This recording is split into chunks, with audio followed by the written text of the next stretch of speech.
Hello and welcome back to A Few Bits of News. I'm 2bsliver, and today we're going over a few bits of news from the gaming industry and adjacent areas. This week we're in our new release slot on Monday morning. If you like this new slot, then let us know in the comments below, and don't forget to like the video and subscribe while you're down there. Now let's get to this week's news. This past Thursday was Bidoof Day. Normally, this would be a stopping point for this news if it didn't have impact on at least something in the franchise. The impact would be that of AR-RPG Pokemon Go, which saw a vast increase of Bidoof and Bidoof-themed events over the past week. The main headline, its special research quest line added a new feature, branching quest options to the game. The options are purely for fun, such as the options Bidoof or Bidoof, leading to different rewards, although closely similar in design. This will be impacting things going forward, as the feature may be used again to leading to more RPG-like choices. Something I have to point out with all this, Bidoof's special announcement of the event ended up being a rickroll to the fans, as the whole details of the Bidoof-themed events were sung to us in the style of Rick Astley's Never Gonna Give You Up, with Bidoofs dancing to the song. It was super effective. From Bidoof to Big Oof, Magic the Gathering Legends pulled its last card from the deck, as after 4 months it has announced its open beta ends on October 31st, 2021, when the games will be closing its servers. That's right, the game won't even launch, as Cryptic has tapped out of the project.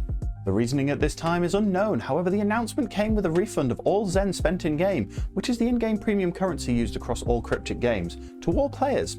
This includes both the Planeswalker bundle and all virtual currency denominations. The team is expecting refunds to start July 14th, but would take up to 4 weeks to process credit cards and PayPal. This would suggest that the game was not profitable enough to continue, let alone expand the game into other platforms. This comes as no surprise, as the game has had pushback over the monetization of the game, as it has a season pass and other cosmetic MTX, as well as bundles. On top of that, Cryptic wanted to place the classes of the game, its main source of progression, into card packs, meaning loot boxes, similar to what they did with Star Trek Online and its starships. As said, this was the biggest pushback from the player base. Sadly, this may have been Cryptic's source of profit. Myself and Lucian tried to play this at its open beta launch and completely bounced off it due to its tutorial being long and tedious. This wasn't just our complaint, as many streamers did attempt to give this game a fair shot, and it failed to close the deal after many hours of play. On top of that, the game barely had a content to entertain players, as most of it was grinding. Krem informed us that the game had been in development since 2017, in which it was first pitched to everyone as an action MMORPG, but as of the last year, Perfect World reclassified the game as a multiplayer RPG before the beta period. To make matters worse, we found out that 44 of the staff members, which we believe was most of the team on the game, were laid off a few hours later, as other studios opened up recruitment over Twitter, stating as such. It's a shame, as the game was showing improvement and positive change. We hope those 44 members of staff find work soon. In other MTG news, the Magic World Championship, the physical card game pro scene, has had its $1 million prize pool cut by 75% in 2021 before the season starts, despite Wizards of the Coast earning record profits of $816 million, with one of its card sets in 2020, Ikora, Lair of the Behemoths, being the top-selling set of all time. All of this is part of Wizards' intent to reconstruct the competitive side of the game, reducing the amount of events Magic Pro League and Rivals League players play by removing league weekends and post-season events in 2022. By the end of the season, both leagues will be dissolved completely. How this will affect the game going forward is unknown. Krem will be keeping a close eye on it. Back during the E3 Summer Games Fest content with the Square Enix event, we wondered if the remake of a remake Final Fantasy Pixel Remasters would be DLC or a new series of games. Well, now we have our answer, as well as some more details. First, it was discovered that the Steam versions of the current remasters of Final Fantasy V and VI will be removed from the platform July 27th, 2021. These were the mobile ports with that custom UI designed for mobile with a chibi character design. Both games were mostly panned by the fans, questioning the design choices, as the original titles were already good to play, let alone both have had multiple releases already. This would mean the Pixel Remasters are replacing those games completely, and the Steam store pages are already up with details. The games will feature updated 2D pixel graphics, including the original designs by Kazuko Shibuya, who is collaborating on the games, and legend Nobuo Uematsu is overseeing the new rearranged soundtracks to the titles. The game will feature the now as standard with Remasters Auto Battle, a modernised UI and more, as well as supplemental extras with galleries, bestiary and music player. Now the sticking points. The games are based on the original versions, so any improvements and extra content from other versions will not be included, like the large addition to Final Fantasy VI in the Game Boy Advance version. Final Fantasy 1, 2 and 3 will be released on July 28th, the day after the removal of the other games, with 4, 5 and 6 only under coming soon. Next comes the price. Final Fantasy 1 and 2 will be £8.99 and the rest will be priced at £12.99. This is a higher price tag than the current Final Fantasy 5 and 6 remakes. The total package will set you back £69.94, but act now and the pre-order for the low price of £54.54. Except please don't.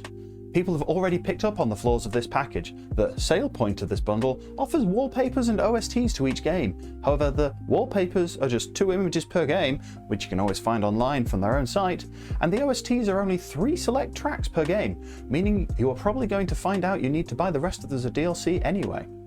Another thing that Krem points to is the text in some of the screenshots. It's not as well designed as others of its counterparts. Here's hoping it's just placeholder text as the game is yet to be played. Added to the fact this is only based off the first 3 games, as the other 3 are lacking game content in any preview.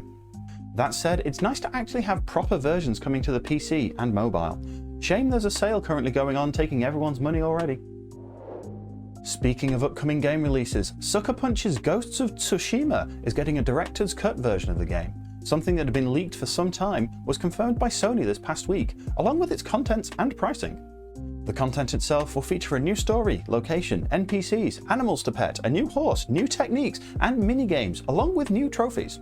The PlayStation 5 version will come with its own version upgrades. Haptic feedback and adaptive triggers will be used throughout the core and DLC content. 3D audio enhancements, 4K resolution is available. The team are also aiming for 60 FPS, and for the Japanese voice language options, lip syncing will be properly used. The game's complete version will retail differently on the platforms, as Sony is still gunning for the everything is $70 for the PS5. Considering we only have the US prices, assume it's the same in the UK pricing, as again, it's Sony. It's $59.99 for PS4 and $69.99 for PS5, and $19.99 and $29.99 to upgrade the core versions on both respective platforms. For those wishing to upgrade their PS4 version to PS5, it's going to cost you $9.99 for the privilege, if you think the exclusive features are worth the price. The content is due 20th August, alongside a free content update. The Sony-related news continues with the PlayStation blog announcing Sony has bought developer team Housemarque. This will be the team behind PS5 launch window sci-fi roguelite Returnal. Housemarque are no strangers to the PlayStation launches, with the game Super Stardust HD first to gain trophies on the PlayStation 3 platform, and Resogun being the launch title for PlayStation 4. The purchases just kept coming as veteran PC porter Nixies were also scooped up by Sony days later. This surprised most, as many believe this to be an umbrella studio of Square Enix, considering this team worked on ports for the Tomb Raider franchise, Deus Ex, and the recent Marvel's Avengers. All this would have been fine if Sony of Japan welcomed Bluepoint Games instead, these being the makers of the Demon's Souls remake for the PlayStation 5. Whereas the tweet was quickly taken down, people aren't really sure if someone confused the studios or this is a pending announcement fired early. In related news, in their continued efforts to crawl back into the gaming sphere, Konami announced its partnership with the Bloober team, developer of horror game The Medium. This instantly got traction on the net, as many suspect this may be the first step in the rebirthing of Silent Hill, considering Bloober team's games were heavily compared to the series in both design and tone. Not much else was said other than the partnership though. Once we have details, Krem will sound a siren. And finally, as of last Friday, 2nd of July, the PlayStation Portable Store has finally closed. Except, confusingly, it is still going. Apparently Sony have clarified that the storefront will still continue on the PS3 and Vita systems with compatible titles, although you'll no longer be able to make purchases via the in-game store for PSP content, according to the UK side of the PlayStation website. If you remember back in March, Sony opted to close PSP, PS3 and Vita storefronts in an effort to move on with the current platforms. However, after some pushback by the PlayStation fans, that was overturned to only be the PSP side. Now it seems like with a few extra steps and emulation, that is now moot too. This week we have a couple of events happening, so let's dig into what's going on and when so you don't miss them. If you're a fan of the Witcher series of TV shows, books and games, then you may be interested in the upcoming online convention of WitcherCon. Streaming live on Netflix and CDPR's YouTube and Twitch channels, this event features multiple panels going behind the scenes, deep dives into the lore, and interviews with cast and writers. There are actually 2 stream events, with slightly different content in each, showing on July 9th and July 10th. Check the link in the description for the exact times in your local time zone.